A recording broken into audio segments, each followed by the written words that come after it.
સો કાલના લેક્ચરમાં આપણે પહેલા તો 4 ટાઈપની ઇફેક્ટ્સ રિવાઇઝ કરી હતી, પછી આપણે ગયા હતા અધર ફેક્ટર્સ ની તરફ. અધર ફેક્ટર્સ ને મેક્રો ઇકોનોમિક ફેક્ટર્સ મેક્રો લેવલે પણ જોયા આપણે. હવે અધર ફેક્ટર્સ માં શું શું હતું? Size of population, age distribution of population, national income, credit facility અને government policy and regulation. Government policy and regulation માં ફરીથી આપણે બે વસ્તુ જોઈ હતી, ટેક્સીસ અને સબસિડી. ટેક્સીસ ને ગવર્નમેન્ટ બે રીતે યુઝ કરે, બે કન્ટ્રીઝ ની વચ્ચે અને ઇનસાઇડ ધ કન્ટ્રી. આપણે એ બંને એક્ઝામ્પલ્સ થી સમજ્યા હતા. મેં તમને ચાર્ટ લખાવ્યું હતું. હવે આપણે મોડ્યુલમાં રિવાઇઝ કરવાનું છે. સાથે સાથે ચાર્ટ ઓપન રાખજો તમારું, સો ધેટ આપણે કમ્પેર કરતા જઈએ કે આ આપણે કાલે લખ્યું હતું એ અહીંયા છે તમારે મોડ્યુલમાં આપેલું. ઓકે, ઊંઘમાં છો બધા?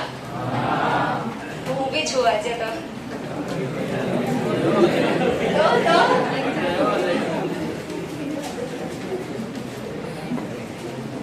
હેરાન કરશો નહીં, ગળું ખરાબ છે એટલે થોડો શાંતિથી આજે ભણશું બધા. ઓકે, થોડુંક કોઓપરેટ કરજો. તો ક્યારેક મૂવી પછી તમને વહેલા છૂટી આપવાનું મન થાય, તમે આમ ખરાબ તબિયતમાં થોડોક અવાજ ના કરો, શાંતિથી બેસો, તો મને એમ થાય કેટલા ડાયા છોકરા છે, કેટલી ડાય છોકરીઓ છે, તો હું બી ક્યારેક તમને વહેલા રજા આપી શકું. ઓકે, ચલો પેજ નંબર 2.8. અધર ફેક્ટર્સ જ્યાં લખ્યું છે ને ત્યાં લખી નાખો મેક્રો લેવલ.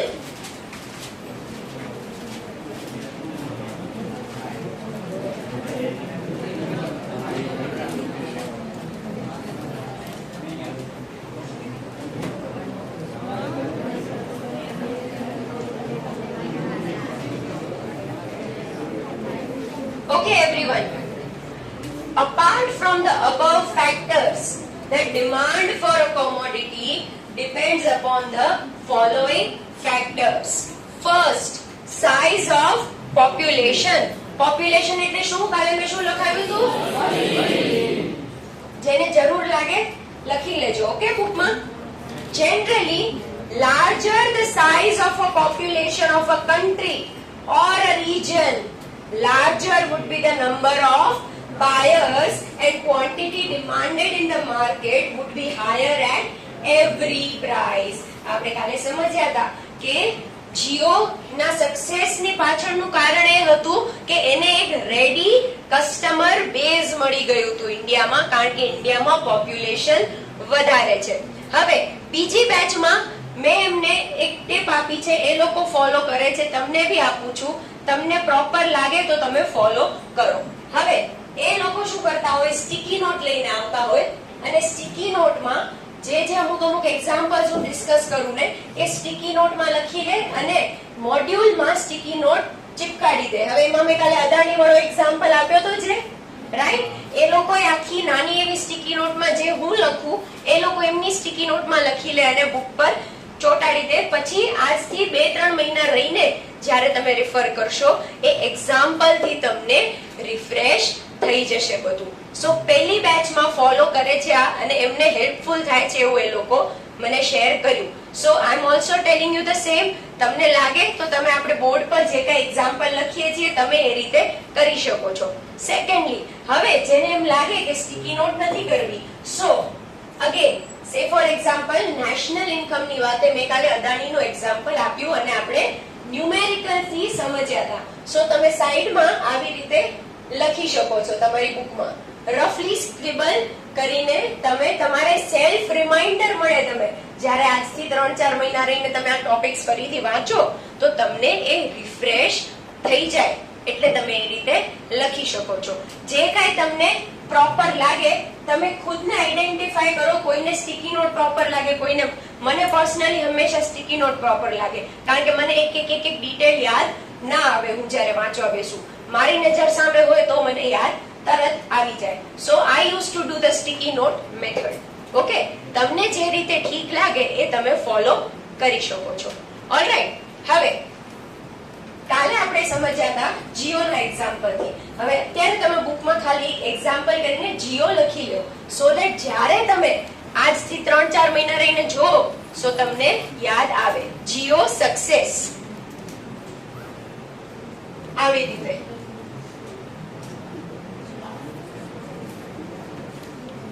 આટલું ખાલી લખી દેશો એટલે તમને યાદ આવી જવું જોઈએ. ઓલરાઈટ, સો આમાં એમ કે છે કે જે કન્ટ્રીની વસ્તી, જે કન્ટ્રીમાં પોપ્યુલેશન વધારે હોય ત્યાં ડિમાન્ડ વસ્તુની વધારે હોય, ગમે એટલી પ્રાઇસ થઈ જાય. જીઓ જ્યારે શરૂઆતમાં લોન્ચ થયું હતું ત્યારે બહુ સસ્તા પ્રાઇસે થયું હતું. હવે પ્રાઇસ બહુ વધી ગયા છે તો બી એની ડિમાન્ડ ઓછી થતી નથી. કેમ? કારણ કે પોપ્યુલેશન વધારે છે, એની ડિમાન્ડ ગમે એ પ્રાઇસે વધારે જ રહેવાની. ઓકે, સો પહેલી લાઈનમાં તમને એ કહે છે કે એવરી પ્રાઇસ, વસ્તુની ડિમાન્ડ વધારે જ રહેશે. The opposite is the case when the population is less. Reverse case થઈ જાય, પોપ્યુલેશન ઘટે, પોપ્યુલેશન ઓછી હોય કોઈ કન્ટ્રીમાં તો વસ્તુની ડિમાન્ડ એટલી બધી ના હોય. બસ આ આપણે કાલે પહેલા પોઈન્ટમાં સાઇઝ ઓફ પોપ્યુલેશનમાં સમજ્યા હતા. એ આખું પહેલી લાઈન અંડરલાઈન કરી લેજો, જનરલી થી એવરી પ્રાઇસ સુધી.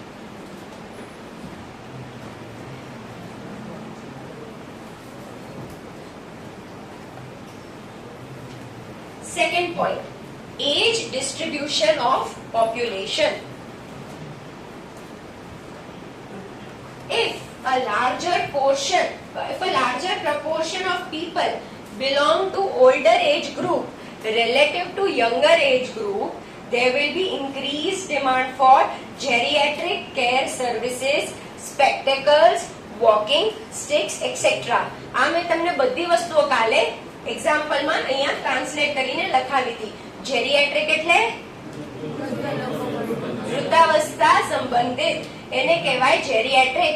65 થી વધુ ના લોકોને કોઈ બી નર્સ કે અમુક કેર સ્પેશિયલની જરૂર પડતી હોય એને કહેવાય જેરિયાટ્રિક કેર સર્વિસીસ. 65 થી વધારેના લોકો.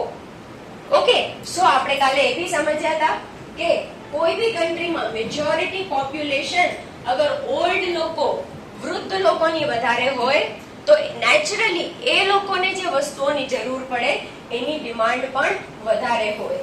લાઈક વોકિંગ સ્ટિક્સ, સ્પેક્ટેકલ્સ એટલે ચશ્મા, પછી geriatric care services, hospital services, નર્સની સર્વિસ, એ બધી વસ્તુઓ, મેડિસિન્સ, 60 પછીની જે મેડિસિન્સ હોય, આર્થરાઇટિસ, આ તે બધી બીમારીઓ રિલેટેડ, સો એ બધીની ડિમાન્ડ વધી જાય. બરોબર. નાઉ આમાં તમને એમ કે છે કે યંગ પોપ્યુલેશન. હવે જો જે કન્ટ્રીમાં ઓલ્ડ લોકો વધારે રહે, વૃદ્ધ લોકો વધારે રહેશે નેચરલી, શું એવા કન્ટ્રીમાં ચિલ્ડ્રન્સ બુકની ડિમાન્ડ હશે? ઓછી હશે, રાઈટ? જેટલા ઓછા ચિલ્ડ્રન એવી ચિલ્ડ્રન રિલેટેડ વસ્તુઓ ઓછી વેચાશે. સો નેક્સ્ટ તમને એ જ લખ્યું છે, there will be less demand for children's book. Proportion એટલે મેં તમને લખાયું હતું પ્રમાણમાં. રિલેટિવલી એટલે એકના કમ્પેરિઝનમાં તમે જ્યારે જો, ઓલ્ડના કમ્પેરિઝનમાં તમે જ્યારે જો ત્યારે યંગ લોકો ઓછા છે.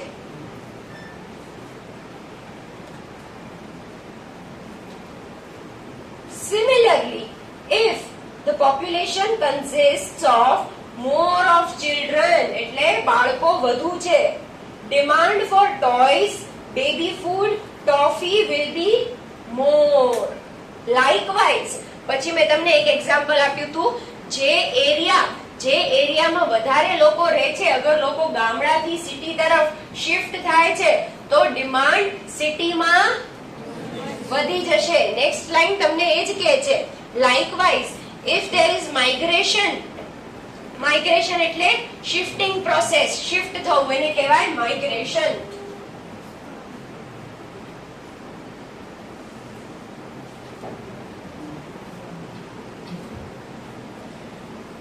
ગુજરાતીમાં આની જરૂર નથી. એક જગ્યાથી બીજી જગ્યાએ શિફ્ટ થવું રૂપાંતર લખું. આમાં શું નથી સમજાતું? તમારે પેપર ગુજરાતીમાં નથી હો, ઇંગ્લિશમાં છે. ડિમાન્ડ કર્વ ને માંગ રેખા નહીં આવે તમારે બુકમાં. ceteris paribus એટલે અધર ફેક્ટર્સ કોન્સ્ટન્ટ, અન્ય પરિબળો યથાવત રહે એવું નહીં આપે તમને ICAI. આપશે નહીં.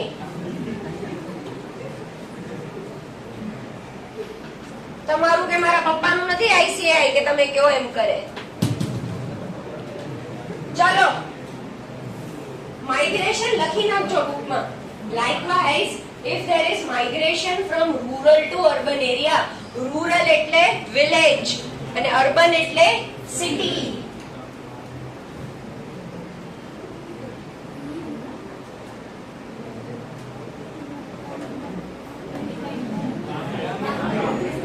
મતલબ તે આટલું તો આવડે જ ને.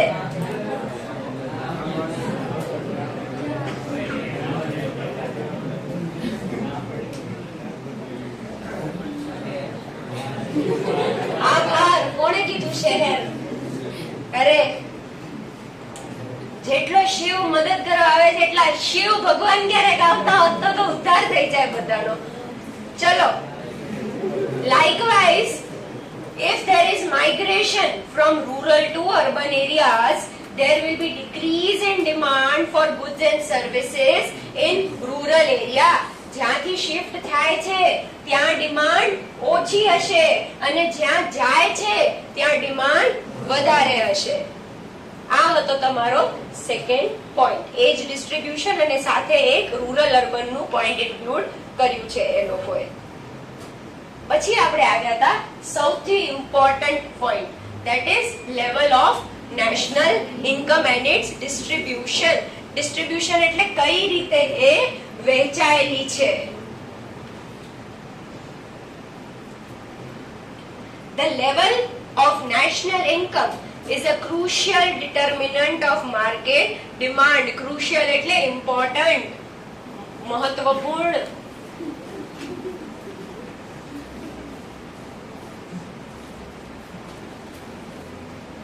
લખ ડિટર્મિનન્ટ એટલે આપણે ભણી ચૂક્યા છીએ. આ ફેક્ટર, પરિબળ.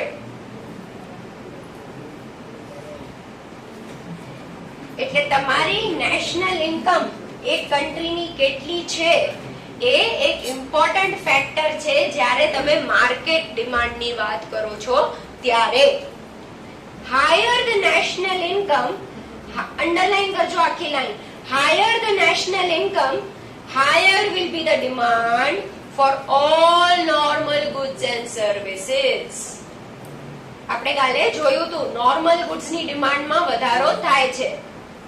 પછી આપણે કયો એક્ઝામ્પલ લીધો તો? અદાણી વાળો.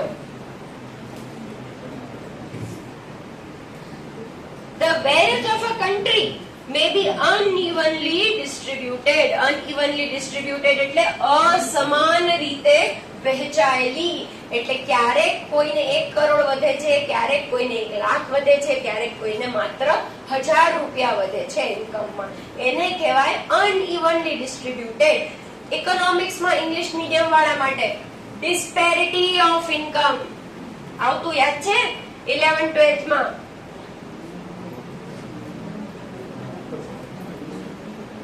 So the wealth of a country may be unevenly distributed. Unevenly એટલે મેં શું કીધું? અસમાન રીતે વહેંચાયેલી.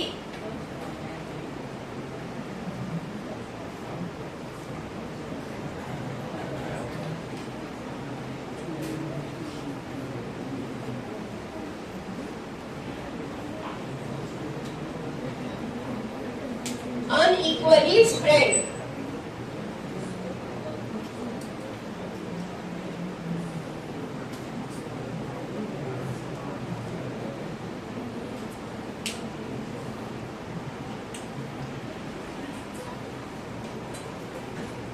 The wealth of a country may be unevenly distributed so that there are a few very rich people while the majority is poor.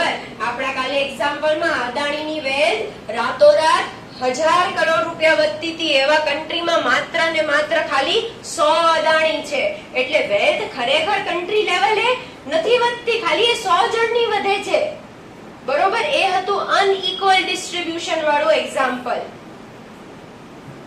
અને majority લોકો poor જ હતા. Under such condition, the propensity to consume of the country will be relatively less. Propensity એટલે habit.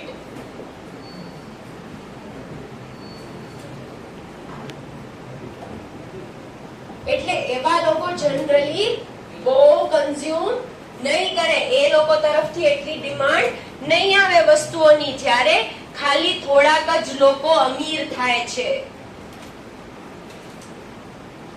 Because the propensity to consume of the rich people is less than that of poor people. મેં તમને કાલે example આપ્યો તો અદાણી છે તો એની basic needs બધી satisfy થયેલી છે ઓલરેડી. એના તરફથી કોઈ નોર્મલ ગુડ કે સર્વિસની ડિમાન્ડ નહીં આવે. ફર્નિચર આજે ભી તમે અદાણીના ઘરમાં જાઓ તો લેવિશમાં લેવિશ ફર્નિચર હશે એના પાસે. સો એના તરફથી એવા 100 જ લોકો અગર અમીર થાય તો માર્કેટમાં ડિમાન્ડ એટલી નહીં વધે.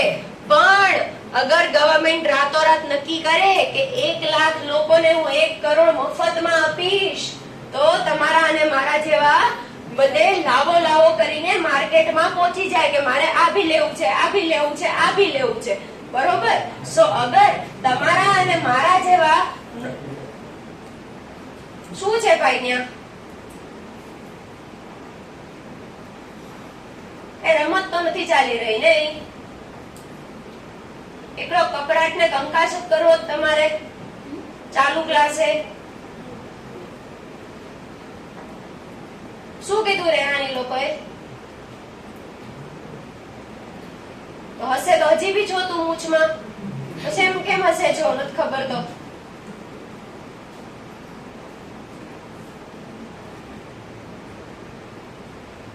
ક્લાસનો ફ્લો તૂટે એવી રીતે તમે 5-6 જણ બધાને ડિસ્ટર્બ ના કરો. હજી આ તો ચેક્સ રેડ ને બ્લુ હશે જો બુકમાં. અમે અહીંયા નથી દેખાતું મને, એવું તને લાગે છે મને નહીં દેખાતું હોય?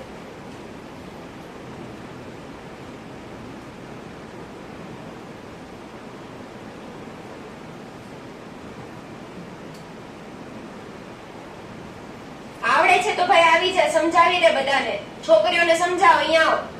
નો આવડતું હોય, બહુ આવડે છે તને તો. અહીં નથી આવડતું, આવી જા. સમજાવું છે?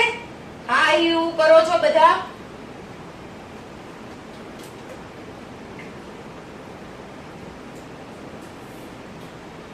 હવે ઈ બેન્ચમાંથી કન્ટિન્યુઅસલી અવાજ આવે છે તો જગ્યા બદલવાની થશે અને હું કહીશ નો ક્વેશ્ચન્સ આસ્ક. ત્યાં તમારે બેસવાનું રહેશે મારા ક્લાસ પહેલા. અને અહીંથી એ અવાજ આવે છે 3. તમે ત્રણેય ધ્યાનમાં છો. તું અને તું. તમને એમ લાગે છે હું કહેતી નથી એટલે દેખાય નહીં એવું ન હોય.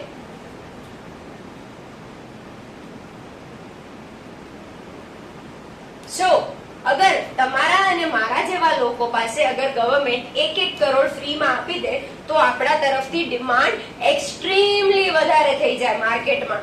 કેમ? કારણ કે આપણી નીડ્સ હજી ફૂલફિલ નથી થઈ, આપણી જરૂરિયાતો હજી પૂરી નથી થઈ નોર્મલ ગુડ્સ એન્ડ સર્વિસીસ માટે. મને કોઈ 1 કરોડ આપે તો હું જઈને એમ કહું મને આપી જોઈએ છે, આટલા ટનનું એસી જોઈએ છે, આ ઓવન જોઈએ છે, આ ફ્રીજ જોઈએ છે, આ ફર્નિચર જોઈએ છે. બરોબર. સો આપણા એક્ઝામ્પલમાં કાલે આપણે એ શીખ્યા કે કયા ક્લાસના લોકોને પૈસા મળે છે. એ બી એટલું જ ઇમ્પોર્ટન્ટ છે જ્યારે આપણે નેશનલ ઇન્કમ રાષ્ટ્રીય આવકની વાત કરીએ ત્યારે. ઓકે, એ અંડરલાઈન કરજો આખી લાઈન, અંડર સચ કન્ડિશન વાળી.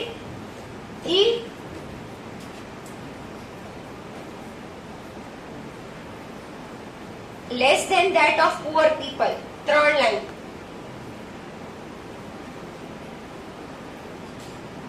એમાં લખી નાખજો એક્ઝામ્પલ તમારે સાઈડમાં.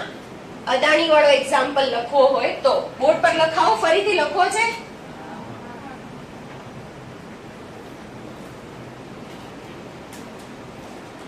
ખાલી 3 લાઈનમાં જ આવશે એક્ઝામ્પલ.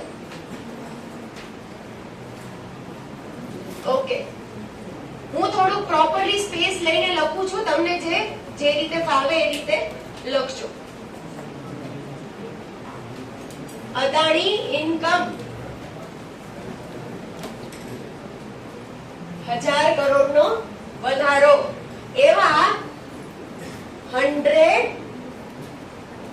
અદાણીસ છે, રાઈટ?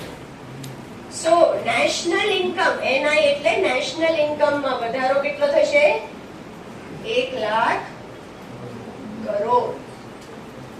આ સિનેરિયોમાં demand will be lesser.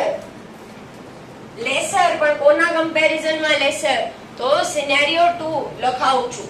Okay, આ છે સીન 2.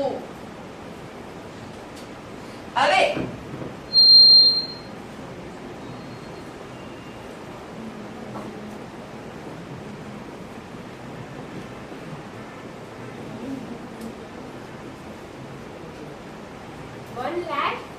મિડલ ક્લાસ પીપલ, એને ગવર્મેન્ટ આપે છે 1 કરોડ ઈચ.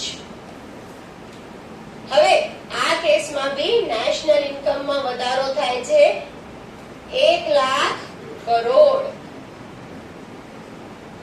નેશનલ ઇન્કમ માં ઇન્ક્રીઝ. સીન 2 અને સીન 1. બટ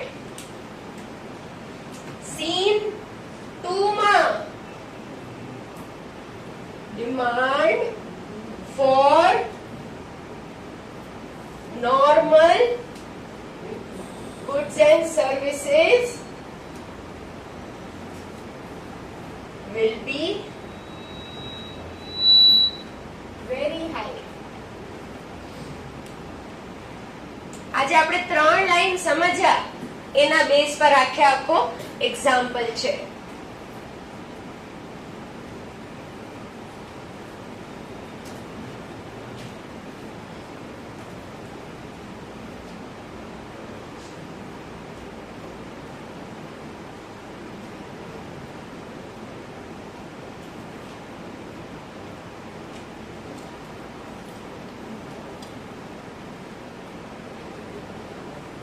અંડર કન્ડિશન્સ થી લાસ્ટ લાઈન સુધી એ આખામાં આ એક્ઝામ્પલ આવી જશે.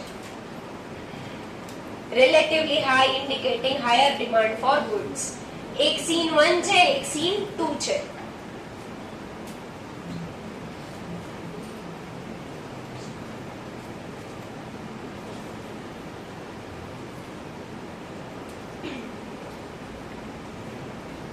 સો આવી રીતે અગર તમે એક્ઝામ્પલ્સ લખશો તો તમે ટ્રેક કરી શકશો કે કઈ લાઈન માટે કયો એક્ઝામ્પલ આપણે ક્લાસમાં યુઝ કરીને આખી સિચ્યુએશન સમજ્યા હતા.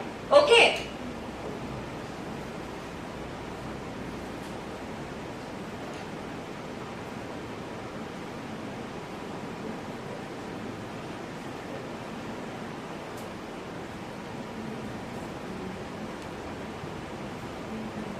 next, consequently the demand for consumer goods will be comparatively less.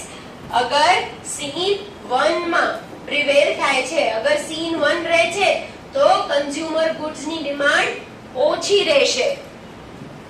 એ આખું ઇમ્પોર્ટન્ટ છે, અંડરલાઈન કરી જ લેજો આખું પેરેગ્રાફ.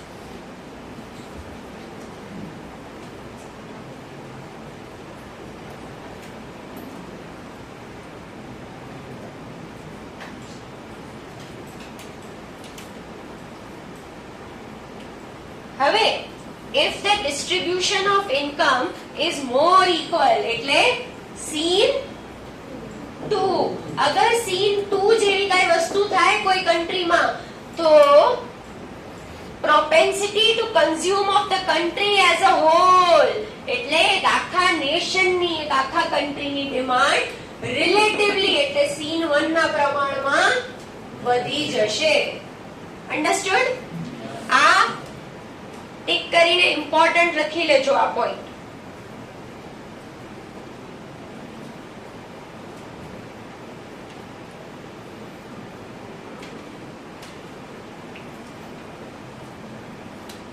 ઓકે, પછી આપણે ફોર્થ પોઈન્ટ તરફ આગળ વધ્યા હતા. That was consumer credit facility and interest rate. આપણે બહુ સરસ કથા કરી હતી, બહુ મોટી વાર્તા કરી હતી. હા, એ સ્ટોરી થી આપણે સમજ્યા હતા કે ઇન્ટરેસ્ટ રેટ એટલે વ્યાજનું દર અને ડિમાન્ડ, એમાં કેટલી અસર, કેટલું કનેક્શન હોય છે. રાઈટ. સો આપણે આપણી સ્ટોરીમાં છેલ્લું લેસન ક્રક્સ એ હતો, moral of the story was કે જ્યાં રેટ ઓફ ઇન્ટરેસ્ટ ઓછો હશે એક કન્ટ્રીમાં, ત્યાં વસ્તુની ડિમાન્ડ વધારે હશે. કેમ? કારણ કે બધા લોકોને સસ્તી કિંમત પર એમ હોય કે હું બી અત્યારે આ વસ્તુ લઈ લઉં. રાઈટ. સો લોકો વ્યાજ પર પૈસા લેવાનું વધુ ને વધુ સિલેક્ટ કરશે. ઓકે, હવે જો availability of credit facility. Credit facility એટલે હું કાલે બોલી હતી, ઉધાર આપવાની ફેસિલિટી. અગર જે કન્ટ્રીમાં ઉધાર આપવાની ફેસિલિટી વધારે હોય, રાઈટ. હવે તમે જુઓ છો બજાજ ફિનસર્વ, રાઈટ. તમારે એસી એક લેવું હોય તો બી તમે એના હપ્તા પર લઈ શકો. આવું પહેલા નહોતું. તો બજાજ ફિનસર્વ જેવી સ્કીમ જ્યારથી માર્કેટમાં આવી છે ત્યારથી ગુડ્સની ડિમાન્ડ વધી ગઈ છે. કેમ? કારણ કે એક મિડલ ક્લાસ માણસ જે પેલા 35-40 હજાર એક સાથે નો કાઢી શકતો પોકેટમાંથી, પણ મહિને 2-3 હજાર કાઢી શકે અને એ વસ્તુ લઈ શકે. સો જ્યારથી મેઇન એક્ઝામ્પલ બજાજ ફિનસર્વ માર્કેટમાં આવ્યું છે ત્યારથી લોકો વસ્તુઓ વધુ ને વધુ લેવા માંડ્યા છે.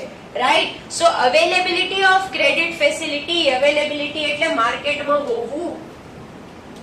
Availability of credit facility induces. Induces એટલે લોકોને લાલચ થાય, લોકો અટ્રેક્ટ થાય.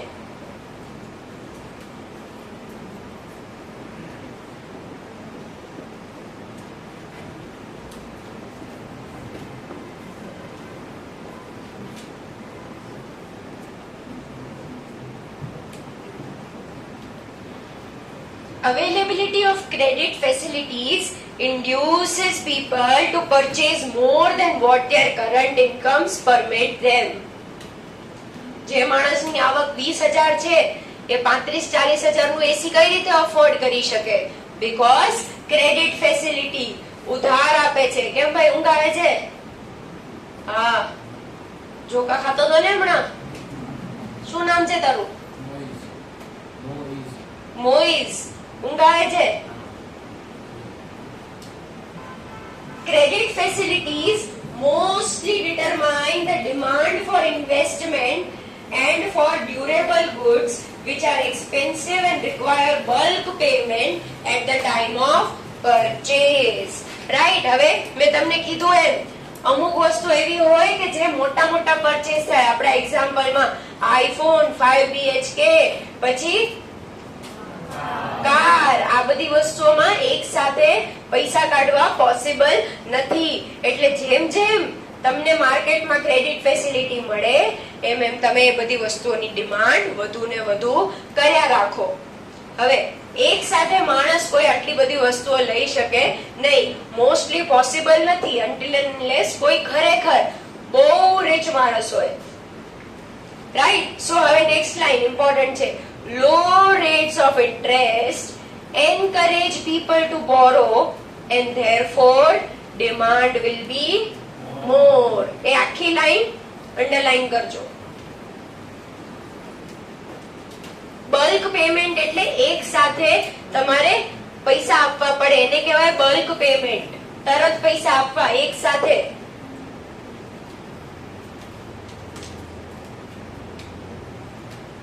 અને ડ્યુરેબલ ગુડ્સ એટલે આપણે આ શીખી ચૂક્યા છીએ. ડ્યુરેબલ એટલે ટકાઉ. ટકાઉમાં બહુ બધી વસ્તુઓ આવે. રાઈટ. મોસ્ટલી એમાં ઇલેક્ટ્રોનિક આઇટમ આવે. આપણે એક્ઝામ્પલ થી શીખ્યા હતા. નોર્મલ ગુડ્સ માં આવ્યું હતું consumer durables and semi durables. બરોબર. સો ડ્યુરેબલ એટલે એવી વસ્તુઓ જે આપણે લાંબા ગાળા સુધી યુઝ કરશું. જેમ કે એસી, ફ્રીજ, આ બધા એક્ઝામ્પલ આપણે લઈને સમજ્યા હતા. ડન, અંડરલાઈન થઈ ગયું? ઓકે, હવે last point, government policies and regulation.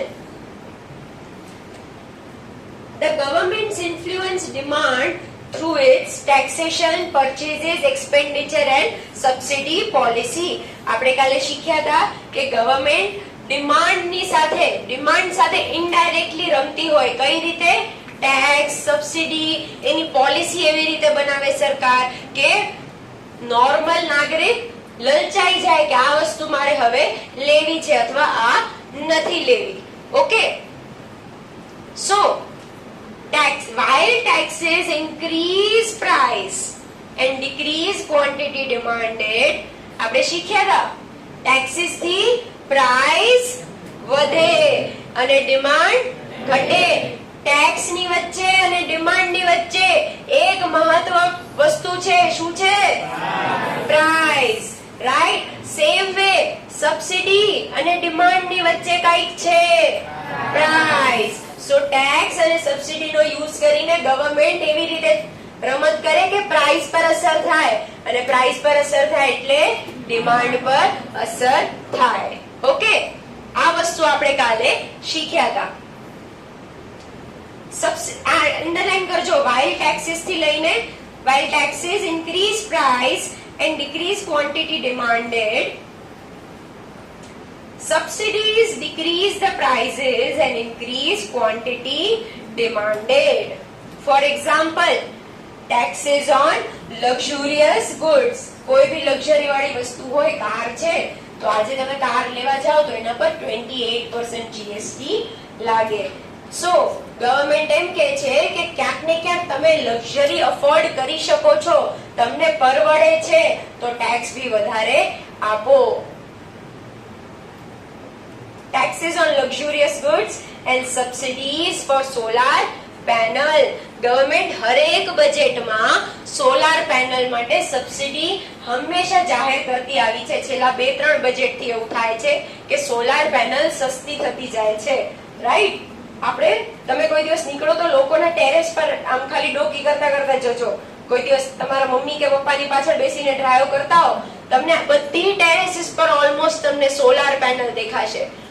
કોકે બહુ વધારે પેનલ લગાડી હશે, કોકે સાવ ઓછી લગાડી હશે. હવે તો પહેલા એક ટાઈમ હતો કે લોકો ફ્લેટ્સમાં અલાઉ નહોતા કરતા. હવે કેવું થઈ ગયું છે, ફ્લેટ હોય ને એની કોમન જે ઇલેક્ટ્રિસિટી બિલ આવે ને એના માટે સોલાર પેનલ નાખવા માંડ્યા છે.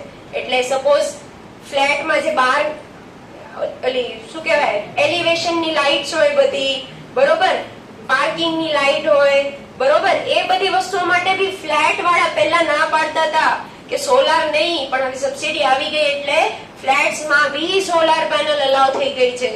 સો કેમ થઈ? કારણ કે સબસિડી. સમજાણું? Similarly, total bans, restrictions and higher taxes may be used by government to restrict the demand for socially undesirable goods and services. Socially undesirable એટલે સામાજિક રીતે ખરાબ. આપણે એક્ઝામ્પલ લીધો તો કાલે ITC, cigarettes, Indian tobacco company, બરોબર, એના પર સિગરેટ્સ પર ગવર્મેન્ટ 28% જીએસટી છે. તો એ જીએસટી એક રીતે પનિશ કરવા માટે છે કે તમે આ ખરાબ વસ્તુનું સેવન કરો છો તો તમે પૈસા બી વધારે ચૂકવો. રાઈટ? ત્યાં લખી નાખો સોશિયલી અનડિઝાયરેબલ નો મીનિંગ અને એક્ઝામ્પલમાં.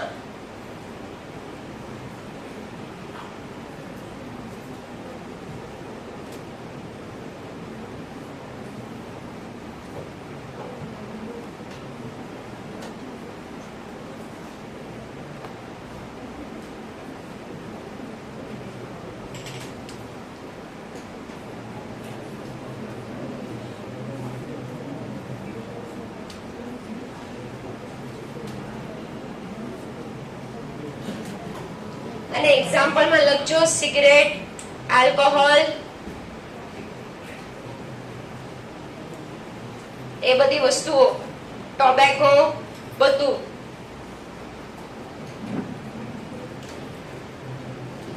સો આ લાઈન એમ કે છે કે ગવર્મેન્ટ ટેક્સીસ નો યુઝ કરીને સામાજિક રીતે ખોટી વસ્તુઓ છે એના પર બેન મૂકવા માંગે છે, એટલે ગવર્નમેન્ટ ટેક્સ વધારે ને વધારે રાખે છે. ઓકે, આ બધું આપણે કાલે ભણી ગયા છીએ. અત્યારે ખાલી મોડ્યુલ માંથી વાંચીએ છીએ, right? Government's policy on international trade will also affect the domestic demand for goods and services. આમાં મેં તમને એક્ઝામ્પલ આપ્યું હતું કાલે. શેનું એક્ઝામ્પલ શું હતું? યુએસએ અને ચાઇનાની વચ્ચે ચાલી રહી ટેરિફ વોર. એ લખી નાખો ત્યાં એક્ઝામ્પલમાં.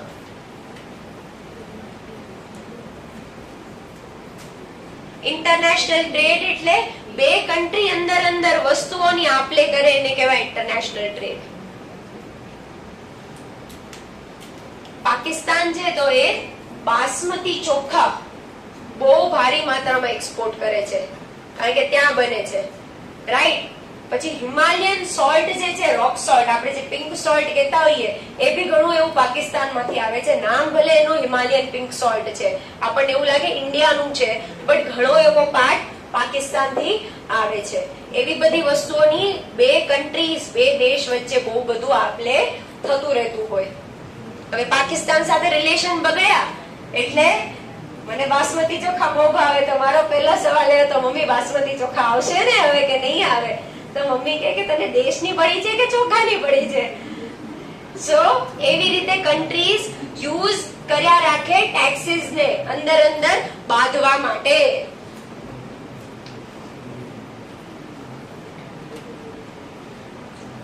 Apart from the above factors such as weather conditions, business conditions, stage of business cycle, wealth, levels of education, marital status, socio-economic class, group membership, habits of consumers, social customs and conventions, salesmanship and advertisement also play important role in influencing demand. સમજાવું છું આખે આખું paragraph, બધાનું ધ્યાન અહીંયા.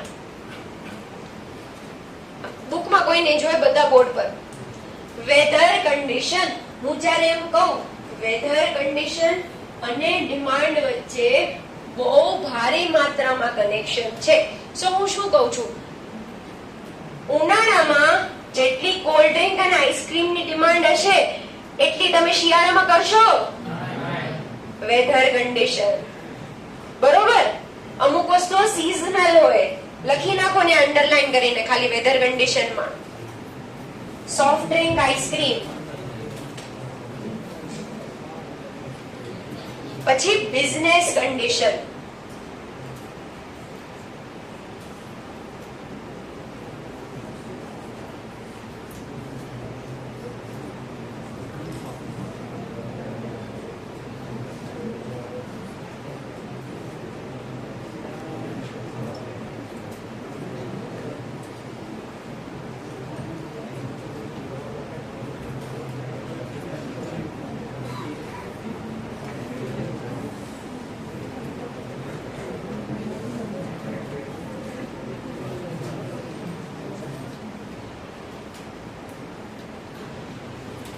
when I say business condition, એમાં બહુ બધી વસ્તુઓ આવી જાય.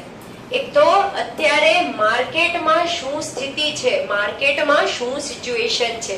લેટ્સ સે હું ફેક્ટરી ઓનર છું, બરોબર? હવે ફેક્ટરીમાં લેબરર છે એ સ્ટ્રાઇક પર બેઠા છે, હડતાલ પર બેઠા છે. ઓકે, સો ફેક્ટરીમાં પ્રોડક્શન અટકી ગયું છે, રાઈટ? સો ફેક્ટરીમાં પ્રોડક્શન અટકે એટલે વસ્તુની ડિમાન્ડ તો હશે, બટ હું પૂરી નહીં પાડી શકું. એ એક ટાઈપની બિઝનેસ કન્ડિશન, રાઈટ? બીજી વસ્તુ, બિઝનેસ કન્ડિશનની જ્યારે તમે વાત કરો ત્યારે તમારા બિઝનેસ, અત્યારે તમારા જો સિઝનલ બિઝનેસ હોય, ફટાકડાનું બિઝનેસ છે એ સિઝનલ બિઝનેસ છે, બરોબર? બિઝનેસ કન્ડિશન એટલે ફટાકડાની ડિમાન્ડ જ્યારે લગ્નની સીઝન આવે ત્યારે બહુ હોય, દિવાળી હોય ત્યારે બહુ હોય.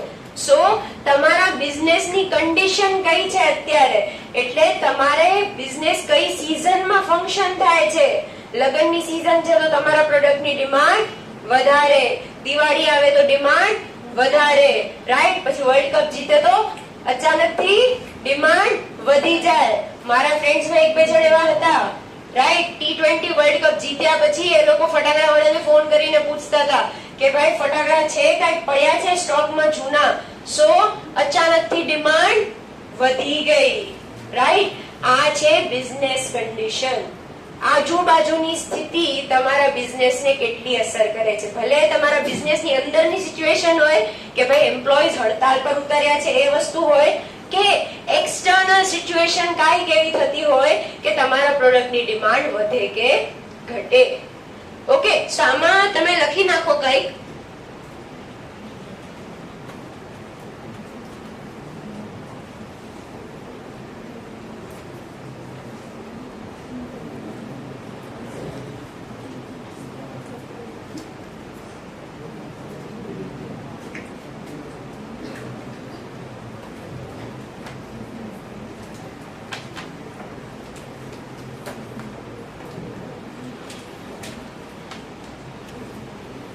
એટલું લખી નાખો. ઇન્ટરનલ અને એક્સટર્નલ બંને રીતે બિઝનેસ કન્ડિશન હોઈ શકે.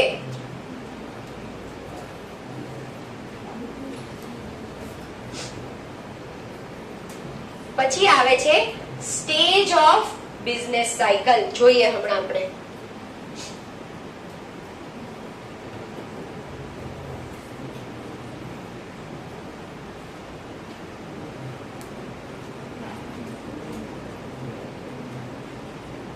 લખાઈ ગયું?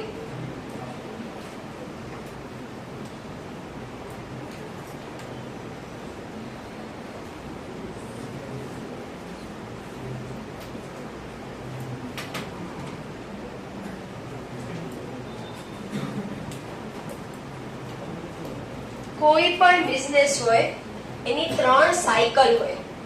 એક તો શરૂઆત, બિગિનિંગ સ્ટેજ કહેવાય એને. પછી સેકન્ડ સ્ટેજ ને કહેવાય ઓપરેશન સ્ટેજ, એટલે એમાં ફૂલ મોશનમાં ધંધો તમારો ઉપડી ગયો હોય એને કહેવાય ઓપરેશન સ્ટેજ.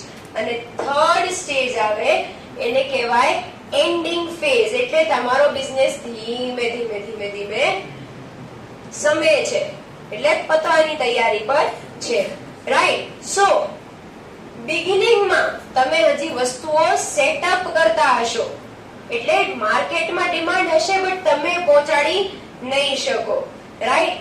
સેકન્ડમાં માર્કેટમાં જેટલું લાવ થશે તમારો બિઝનેસ એટલું સપ્લાય કરી શકશે માર્કેટમાં. કેમ? કારણ કે ફૂલ મોશનમાં ધંધો તમારો ઉપડી ગયો છે. ધંધાના પૈડા હોય કે ભાઈ અહીંથી પૈસા આવે, અહીંયા હું જાઉં, અહીંયા ફેક્ટરીમાં મજૂર કામ કરે, અહીંયા પેકિંગ થાય, અહીંયા સ્ટોરેજ થાય, બધા ફૂલ મોશનમાં. ગાડીના જે 4 પૈડા હોય એમાં એક પૈડો બગડે તો ગાડી ના ચાલે. એવી રીતે બિઝનેસ હોય એના બી ઘણા એવા પૈડા હોય કે તમારે મટીરિયલ ટાઈમ પર આવવું જોઈએ, તમારે વસ્તુઓ પ્રોપરલી મેન્યુફેક્ચર થવી જોઈએ, તમારે પેક પ્રોપર થવી જોઈએ, સ્ટોર એવી રીતે થવી જોઈએ કે વસ્તુને નુકસાન ના પહોંચે, રાઈટ. એ બધા પૈડા ધીમે ધીમે ધીમે કરીને લાઈનમાં આવે એને કહેવાય ઓપરેશન ફેઝ.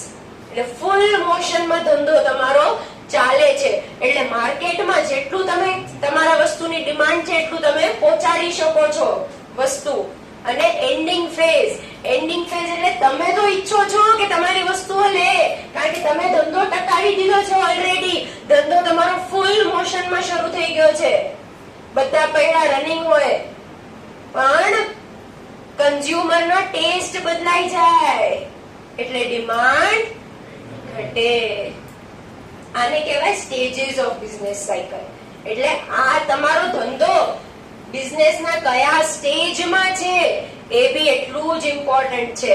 તમને ખબર છે મારો ધંધો અત્યારે ફર્સ્ટ સ્ટેજમાં છે, તો તમે પહેલા તો તમારા પ્રોડક્ટની પ્રોડક્શનમાં નહીં માર્કેટિંગ પર ફોકસ કરશો કે ભાઈ હું પહેલા લોકોને કહું તો ખરા કે મારા પાસે આ વસ્તુ છે, બરોબર. પછી ઓપરેશનમાં બધાને ખબર પડી ગઈ છે કે આ વસ્તુ અહીંયા સરસ મળે છે, એટલે તમે ડિમાન્ડને મેચ કરશો. અને થર્ડમાં તમને ખબર પડી જશે કે માર્કેટમાં બીજો નવો કોમ્પિટિટર છે, આપણો હવે સિક્કો ખાલી થઈ ગયો, તો તમે નેચરલી ડિમાન્ડ પ્રોડક્શન તમારું એ રીતે મેનેજ કરશો, બરોબર. આને કહેવાય સ્ટેજીસ ઓફ બિઝનેસ સાયકલ. થોડુંક તમને હું લખાવું છું ફેરબુકમાં, જેને લાગે તો ફેરબુકમાં લખજો. બુકમાં તમારે વસ્તુ આવી જાય પ્રોપરલી તો ભલે બુકમાં લખજો, ઓકે.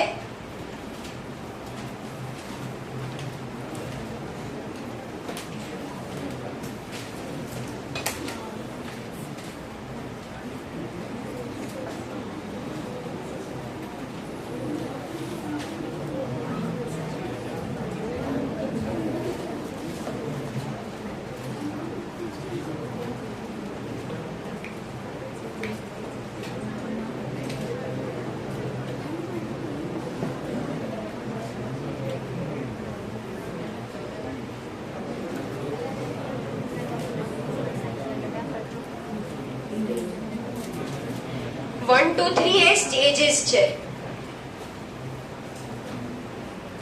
તમે આગળ ભણશો પ્રોડક્ટ લાઈફ સાયકલ, એમાં બી આવું જ કંઈક આવે છે. ઇન્ટરમાં આવે છે આ બધું, થોડુંક ઉપરથી તમને ઓવરવ્યુ આપ્યો મેં.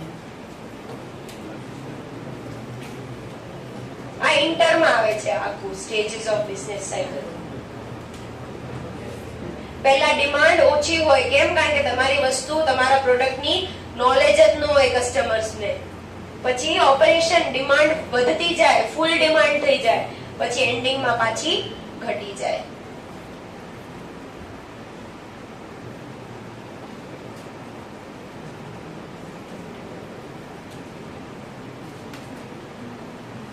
આ બધું એમસીક્યુ માં નહીં આવે, પણ તમારા અન્ડરસ્ટેન્ડિંગ માટે છે.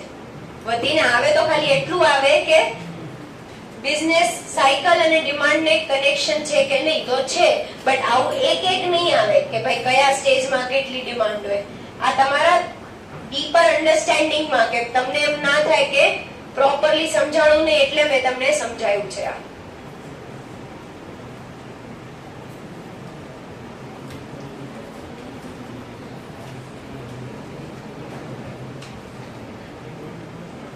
હવે લખવાની બહુ જરૂર નહીં પડે, બાકીના ફેક્ટર સિમ્પલ છે. લખાઈ ગયું બધાને? ઓકે. વેલ્થ. હવે હું જ્યારે વેલ્થ ની વાત કરું તો નેચરલી તમારા અને મારા જેવા સિમ્પલ લોકો અમુક વસ્તુની ડિમાન્ડ જ નહીં કરે જેટલા સુપર રિચ લોકો કરશે. રાઈટ? લક્ઝરી ગુડ છે તો એ કેમ આપણે ડિમાન્ડ નથી કરી શકતા? કેમ ભાઈ? પૈસા નથી આપણા પાસે.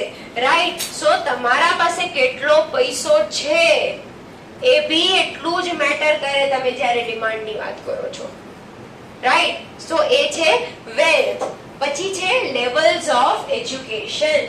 હવે કોઈ તમને અને મને ખબર છે કે જમ્યા પહેલા હાથ ધોઈને જમાય, સો આપણા તરફથી હેન્ડ વોશ, ડેટોલ, સોપ એ બધી ડિમાન્ડ વધારે હોય. બટ કદાચ રૂરલ એરિયામાં, ગામડાના વિસ્તારમાં આ બધું નોલેજ ના હોય. કેમ? કારણ કે એજ્યુકેશન નથી, ત્યાં ભણતર નથી. તો આપણા તરફથી, તમારા અને મારા જેવા લોકો તરફથી હેન્ડ વોશ, ડેટોલ, સોપ એ બધી વસ્તુઓની ડિમાન્ડ વધારે હશે as compared to rural people. એ છે લેવલ ઓફ એજ્યુકેશન. લખી નાખો ત્યાં ડેટોલ, હેન્ડ વોશ એવું બધું લખી નાખો એક્ઝામ્પલમાં.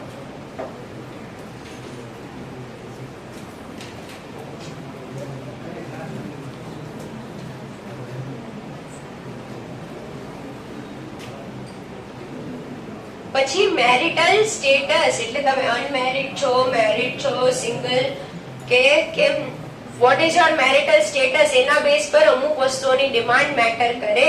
સિંગલ લોકો, અનમેરિડ લોકો તે જીવનસાથી, shaadi.com એ બધાનો યુઝ કરે. બરોબર?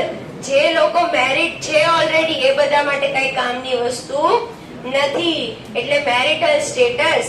હવે કોઈ જીવન સાથી, ઓલો કોણ છે શાર્ક ટેન્ક માં આવે છે, આ અનુપમ મિત્તલ. અનુપમ મિત્તલ અગર વિચારે, અગર એના માર્કેટ રિસર્ચ કરવું હોય તો એ શું વિચારશે કે ભાઈ આ એરિયામાં કેટલા લોકો સિંગલ છે, એ વસ્તુની રિસર્ચ કરશે. બરોબર? તો એને ખબર પડશે એની વસ્તુની ડિમાન્ડ કેટલી હશે. રાઈટ? સો એ રીતે મેરિટલ સ્ટેટસ. પછી અભિજીત સાવંત વચ્ચે કાંક ટિન્ડર પર પકડાઈ ગયો એવું કાંક હતું ને, તમને નહીં ખબર હોય. કાઈ નહીં, ચલો કાઈ નહીં, હશે. હાલો જે હોય ભૂલી જાઓ. અરે ભૂલી જાઓ, હાલો. અહીંયા સોશિયો ઇકોનોમિક ક્લાસ એટલે અગેન તમે સોસાયટીના કયા ક્લાસમાંથી આવો છો. અગેન વેલ્થ ની સાથે કનેક્ટેડ પોઈન્ટ છે. સુપર રિચ હશે તો એને ડાયમંડ, રૂબી, એમરલ્ડ એ બધી વસ્તુઓની ડિમાન્ડ હશે. બરોબર? આપણા જેવાને ડાયમંડ, રૂબી નહીં, આપણા જેવા પછી ગોલ્ડમાં ઇન્વેસ્ટ કરે. રાઈટ? આ ડિફરન્સ છે સોશિયો ઇકોનોમિક ક્લાસ. સમજાણું? આપણે ડાયમંડ પર પહોંચીએ ત્યાં સુધી તો ખબર નહીં હવે, ત્યાં સુધી આપણે ગોલ્ડમાં ખુશ રહીએ. એ ભી એકદમ આમ સાચવીને રાખવા વાળા. રાઈટ? સો એ છે સોશિયો ઇકોનોમિક ક્લાસ. લખી નાખો એ એમરલ્ડ, રૂબી, ગોલ્ડ એવી રીતે લખી નાખો તમે. ગ્રુપ મેમ્બરશિપ, હવે જોજો અહીંયા ગ્રુપ મેમ્બરશિપ ની વાત કરું. ઇસ્કોન ક્લબ છે તો એ ગ્રુપ મેમ્બરશિપ ઓફર કરે બધાને. હવે ગ્રુપ મેમ્બરશિપ માં શું કરે કે તમે આટલા પૈસા આપો, અમારા તરફથી આટલી આટલી સર્વિસ ફ્રી મળશે, આ બધા કૂપન મળશે, રેસ્ટોરન્ટ પર ડિસ્કાઉન્ટ મળશે, તમને ગાર્ડન ફ્રી માં યુઝ કરવા દેશું, બેડમિન્ટન કોર્ટ ફ્રી માં યુઝ કરો, ટેનિસ ફ્રી માં રમો, એવું બધું ઓફર આપ્યા રાખે જે એની મેમ્બરશિપ લે એને. હવે મેમ્બરશિપ લે એવા લોકો વધી જાય તો નેચરલી ડિમાન્ડ વધે. સો આ છે ગ્રુપ મેમ્બરશિપ. લખી નાખો તમે એમાં ઇસ્કોન ક્લબ, કર્ણાવતી, જે તમને રિલેટ થાય એ રીતે. પછી ઘણા ઘણા રેસ્ટોરન્ટ્સ પણ મેમ્બરશિપ પ્લાન લોન્ચ કરે, કૂપન લોન્ચ કરે. ખબર છે પેલા નાનપણમાં કોઈને યાદ હોય તો સેફ્રન ના કૂપન આવ્યા હતા, ઓલા તુલસી રેસ્ટોરન્ટ ના કૂપન આવે, અંકલ સેમ્સ ના કૂપન, પેલી આખી લિસ્ટ બહાર આવતી. હા હા, બસ એ બધું. સો એ છે મેમ્બરશિપ વાળું. પછી હેબિટ્સ ઓફ કન્ઝ્યુમર. મેટ્રોમાં લોકો જનરલી ખરાબ વસ્તુઓ, આલ્કોહોલ, સિગરેટ, એ બધાનું કન્ઝમ્પશન વધારે કરતા હોય. સો અગર કોઈ ટોબેકો ફેક્ટરી નાખવા જાય તો એમ જોશે કે અહીંયા કોને કેવી આદત છે, રાઈટ. પછી કોઈ સાવ ગામડામાં નાખે તો સાવ એવી વસ્તુની ફેક્ટરી નાખવા જાય, રાઈટ. શું છે ની મુખવાસ, શું કીધું તે, શું બોલ્યો, શું બોલ્યો એ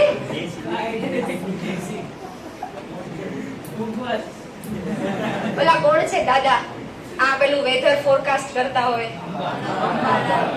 આંબા ઈચ્છી કરીને એવું બધું કે તમે એવી બધી વાતો કરો છો. એ ભાઈ ચલો. So okay class. સો કયા એરિયાના લોકોને કઈ ટાઈપની આદતો છે, રાઈટ, એ બી મેટર કરે જ્યારે તમે ડિમાન્ડ ઓવરઓલ લેવલે તમે જોવા માંગતા હો ત્યારે. એમાં લખી નાખો હેબિટ્સ ઓફ માં મેટ્રો, આ તે તમને જે ઠીક લાગે. અને જે તમે બોલી નહોતા શકતા તમે એનાથી સમજો તો એ જેને જે લખવું હોય.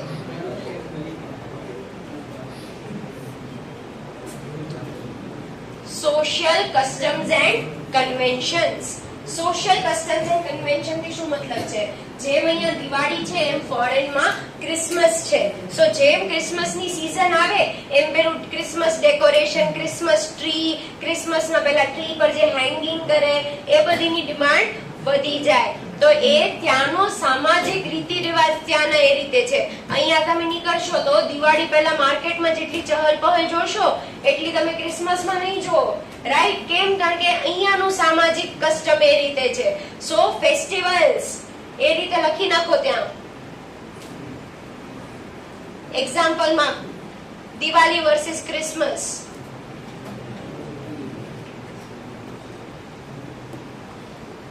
Salesmanship and advertisement.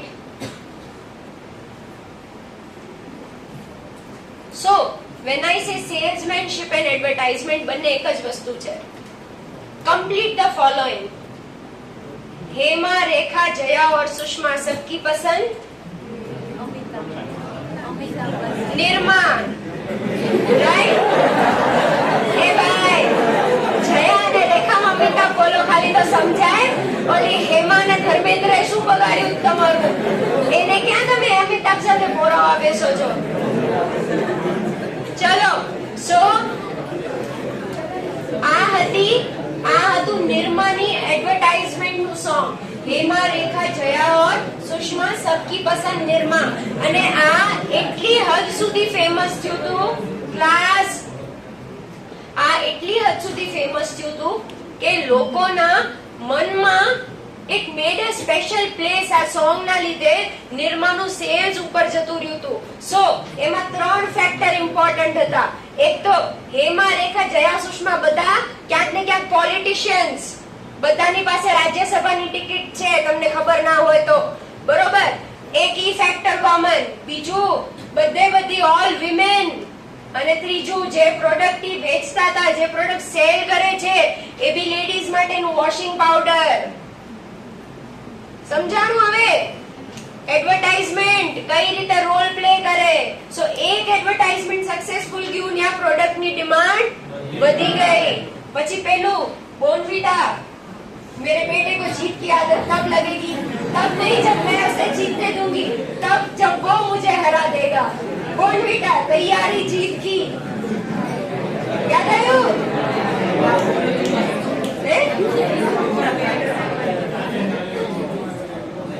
એમાં શું આવે? આ જો શિવ તરફથી સરસ એક્ઝામ્પલ. વિમલ બોલો જુબા કેસરી. તને આવા જ બધા એક્ઝામ્પલ શું છે ને? આપણે કેટલી સાત્વિક વાતો કરીએ છીએ. વોશિંગ પાવડર, બોર્નવિટા બિસ્કિટ, અને ઈ કેવી વસ્તુ તામસિક છો સાવતું યાર. માણસ જ તામસિક છો તું.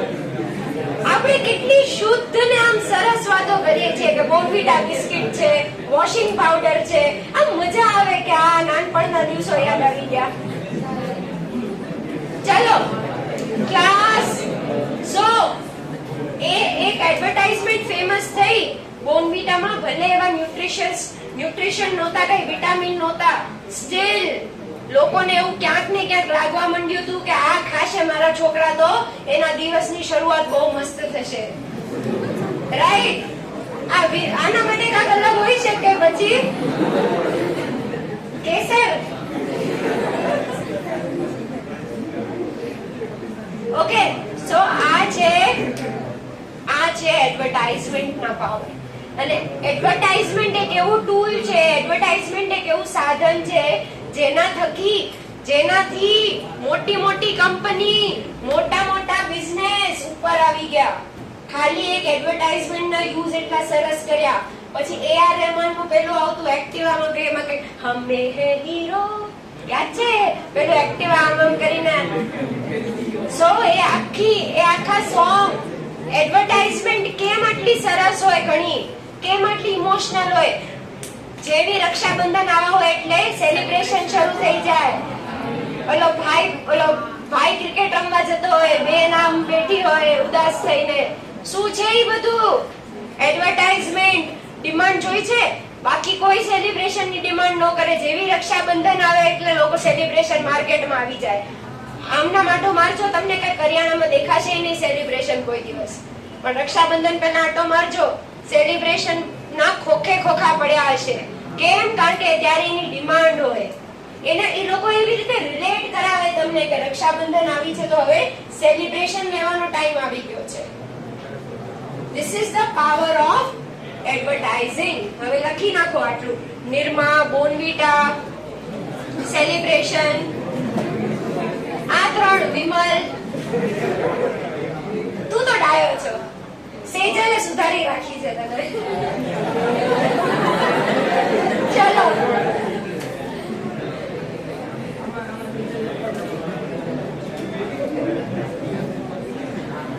લખાઈ ગયું? ઓલરાઈટ.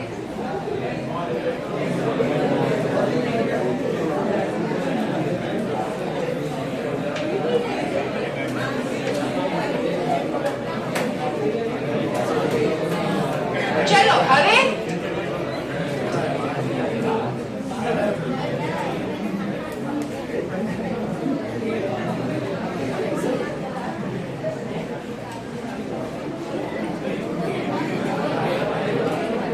બધાનું ધ્યાન અહીંયા.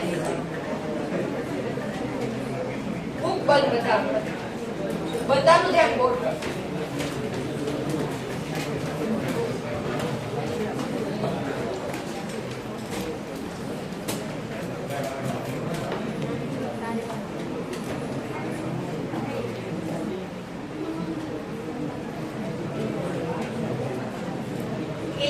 ક્લાસ માં આવી ચૂક્યું છે. શું છે ફંક્શન? એટલે પછી એક બીજો વર્ડ હતો વિધેય. એને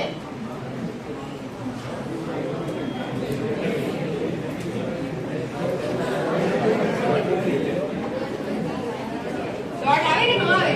યાદ નથી મને. ચલો ઓકે, ઇંગ્લિશમાં લખાવું. નાઉ ડિમાન્ડ ફંક્શન આપણે અત્યાર સુધી ભણ્યા એ સેન્ટેન્સ ફોર્મેટમાં ભણ્યા કે આ આમ થાય તો ડિમાન્ડ પર આ અસર થાય. હવે મારે અગર આ આપણે જે કઈ ભણ્યા અત્યારે એને એક સિમ્પલ ફોર્મ્યુલા ટાઈપ કાંઈક સેટ કરવું હોય, બરોબર, તો એ ડિમાન્ડ ફંક્શન ના થ્રુ થાય.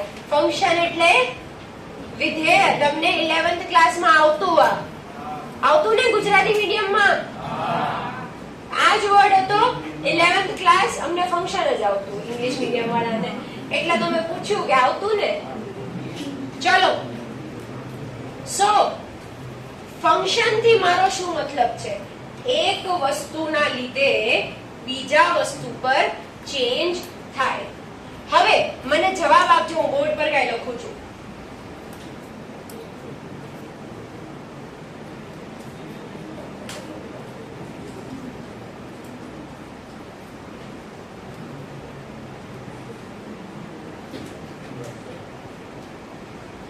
આમાંથી ઇન્ડિપેન્ડન્ટ વસ્તુ કઈ છે અને ડિપેન્ડન્ટ કઈ છે? ઈ શું છે? Price independent. કેમ? કારણ કે એના લીધે ડિમાન્ડમાં ચેન્જ થાય છે. એટલે આપણે અત્યાર સુધી જેટલું ભણ્યા એમાં ડિમાન્ડ ડિપેન્ડન્ટ છે અને બાકી બધા ફેક્ટર્સ, બાકી બધા ડિટર્મિનન્ટ ઇન્ડિપેન્ડન્ટ છે. રાઈટ?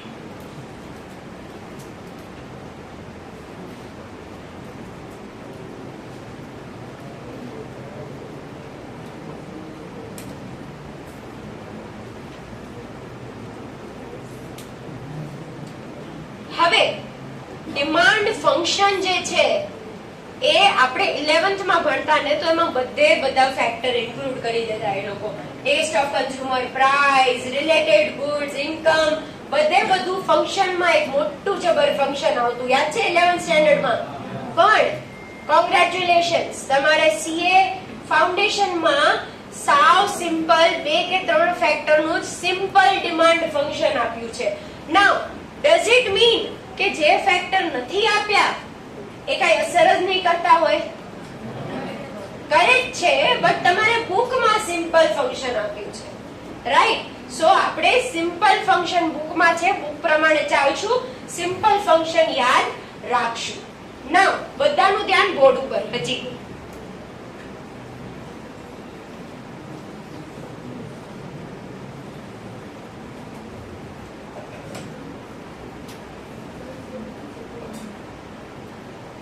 શું કીધું ભાઈ?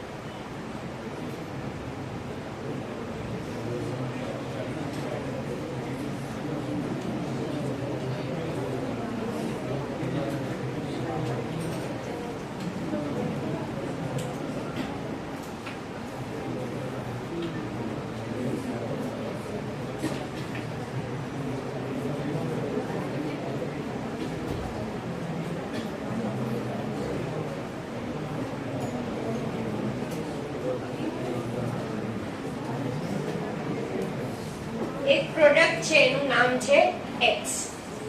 રાઈટ? એની demand is equal to F એટલે ફંક્શન ઓફ, એટલે quantity demanded for X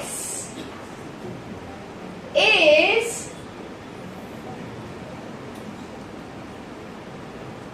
function of. Function એટલે હા, બટ એનું પ્રોપર એક સિમ્પલ ટ્રાન્સલેશન, ખાલી લેંગ્વેજ વાળું ટ્રાન્સલેશન નહીં, meaningful translation.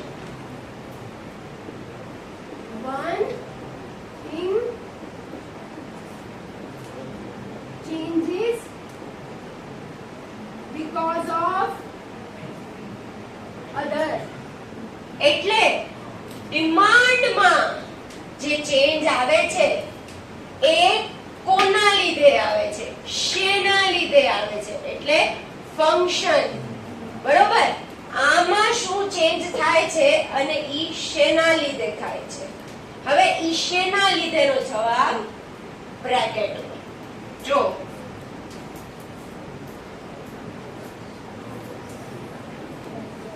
Price of X એટલે ઓન કોમોડિટી, પહેલું પરિબળ પ્રાઇસ ઓફ નોન કોમોડિટી એટલે અહીંયા આપણે x ની વાત કરીએ છીએ તો અહીંયા x y એટલે આ લોકોએ લીધું છે ઇન્કમ અને y એટલે પ્રાઇસ ઓફ રિલેટેડ ગુડ્સ એટલે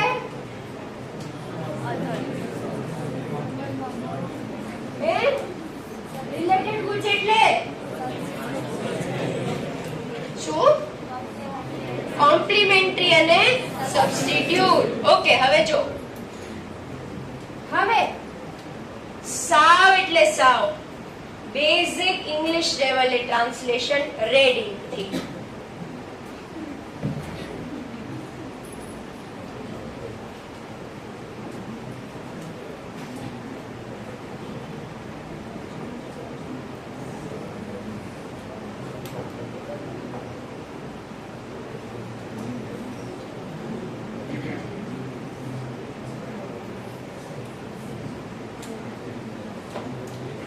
change in this એટલે change in quantity demanded due to એટલે કેમ શેના લીધે એટલે ફંક્શન રાઈટ અને આ ત્રણ વસ્તુ જે છે ડિટર્મિનન્ટ ઓફ ડિમાન્ડ હવે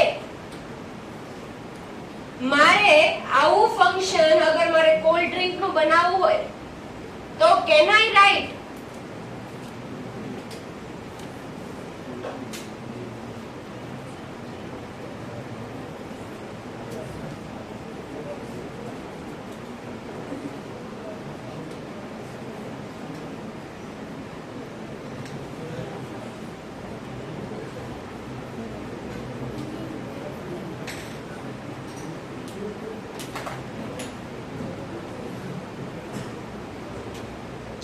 Pepsi એટલે change in demand for Pepsi is a function of એટલે શેના લીધે Pepsi ની ડિમાન્ડ ચેન્જ થશે તો વેધર ઉનાળામાં વધે પછી Pepsi ની ખુદની પ્રાઇસ બરોબર અને પ્રાઇસ ઓફ કોકા કોલા એટલે સબસ્ટિટ્યુટ એટલે રિલેટેડ ગુડ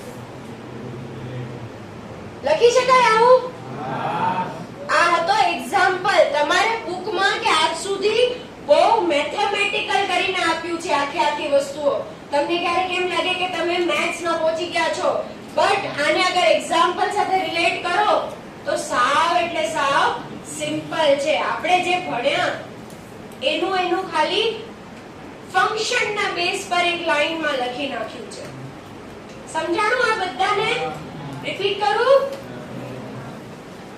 કોઈ કહે છે રિપીટ કરું હાથ ઉપર કરે કરું રિપીટ ઓકે સાંભળ હવે આપણે આજ સુધી જે ભણ્યા છીએ એને એક ફોર્મ્યુલામાં કન્વર્ટ કરવાનું આવે ફોર્મ્યુલા એટલે એક મેથેમેટિકલ આ જે છે એ મેથેમેટિકલ ઇક્વેશન જેવું છે કે ભાઈ મારે આટલે લાંબી લાઈન લખવાની ના હોય એક સિમ્પલ લાઈનમાં આખું સમરાઇઝ કરવું હોય તો હવે તમે જ્યારે બી એક ફંક્શન બનાવો ફોર્મ્યુલા બનાવો તો તમે અઝ્યુમ કરો રાઈટ કે a એટલે આ b એટલે આ c એટલે આ y એટલે આ રાઈટ એવી રીતે અહીંયા અલગ લેટર લઈને અઝ્યુમ કરવામાં આવ્યું છે કે q એટલે શું છે px એટલે શું છે y એટલે શું છે અને pr એટલે શું છે પહેલી વસ્તુ તો ફંક્શન એટલે પ્યોર ગુજરાતી લેંગ્વેજમાં તમે અત્યારે ભણ્યા હશો 11th માં વિધેય બરોબર હવે એ આપણે ખાલી વિધેય સુધી નથી અટકવાનું વિધેય એટલે ઇટ્સ સમથિંગ લાઈક કે એક વસ્તુમાં ચેન્જ થાય છે ડિમાન્ડમાં ચેન્જ થાય છે ઈ શેના લીધે થાય છે તમે જ્યારે સમજવા બેસો બરોબર એ ફેક્ટર શું છે અને જ્યારે તમે આવી રીતે મેથેમેટિકલ ઇક્વેશન લખો એને કહેવાય demand function one change in one thing changes because of other એટલે change in demand because of f એટલે ખાલી because of right અને આ ત્રણ ફેક્ટરમાં શું આવે એક તો એક વસ્તુની ખુદની પ્રાઇસ ઘટે ખુદની તો ડિમાન્ડ વધે ઈ વાળું લો ઓફ ડિમાન્ડ Y એટલે ઇન્કમ વધે તો ડિમાન્ડ વધે અને પ્રાઇસ ઓફ રિલેટેડ ગુડ્સ એટલે સંબંધિત વસ્તુ. નાઉ વેન આઈ સે રિલેટેડ ગુડ્સ એમાં બે વસ્તુ આવે, કોમ્પ્લિમેન્ટરી અને સબસ્ટિટ્યુટ. કોમ્પ્લિમેન્ટરી એટલે પૂરક વસ્તુ અને સબસ્ટિટ્યુટ એટલે હવે જ વસ્તુ. રાઈટ. નાઉ આટલું આપણે શીખ્યા. 11th માં તમે શીખ્યા હશો એમાં અહીંયા ફરી કોમા કરીને taste and consumer, taste of consumer અને ઈ બધું ભી તમે ભણ્યા હશો. બટ સીએ ફાઉન્ડેશન લેવલે ખાલી આટલું છે ડિમાન્ડ ફંક્શન. ઓકે. હકીકતમાં બીજી બધી વસ્તુઓ ભી અસર કરે, બટ તમારે બુકમાં ખાલી સિમ્પલ ડિમાન્ડ ફંક્શન આપ્યું છે એટલે આપણે ખાલી 3 ફેક્ટર કન્સિડર કર્યા. ઓકે. હવે જો આની આ વસ્તુ મેં એક્ઝામ્પલ પેપ્સી નો લીધો. Change in demand of Pepsi is due to, F એટલે because of, weather ઉનાળામાં વધારે લો, પેપ્સી ની ખુદની પ્રાઇસ અને કોકા કોલા ની પ્રાઇસ. એટલે કોકા કોલા ની પ્રાઇસ જો પેપ્સી કરતા ઓછી હોય તો આની ડિમાન્ડ ઘટે. સમજાણું? લખી નાખો બંને વસ્તુ. પહેલા આ ડિમાન્ડ ફંક્શન આપજો હેડિંગ અને પછી એક્ઝામ્પલમાં આ.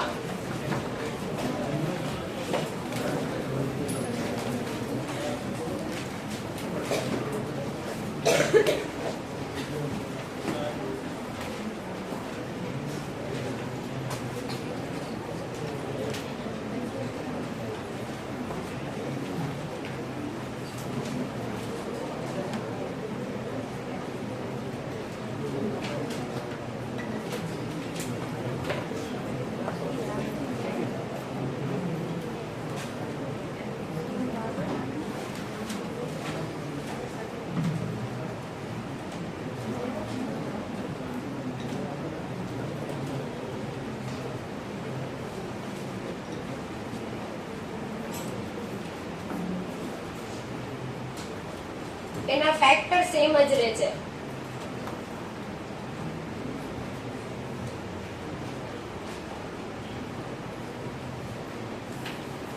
હવે આને લાઈનમાં વાંચો. Change in demand of x is due to price of x, income, price of related goods. જે ભણ્યા એને સેન્ટેન્સ ના બદલે આવી રીતે પ્રેઝન્ટ કર્યું છે. Change in demand of Pepsi is due to weather, price of Pepsi, price of Coca-Cola. હતું કઈ આમાં? સિમ્પલ.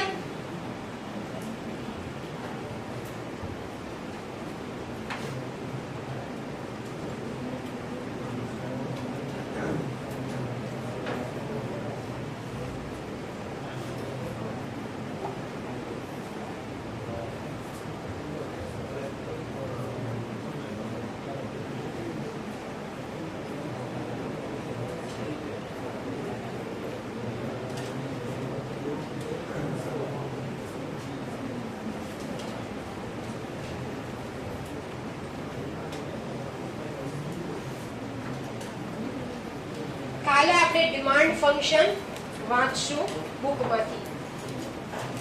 અત્યારે કોનો લેક્ચર છે હવે? ઓકે. સ્વપ્ન સર આવે ત્યાં સુધી આ લખી લો.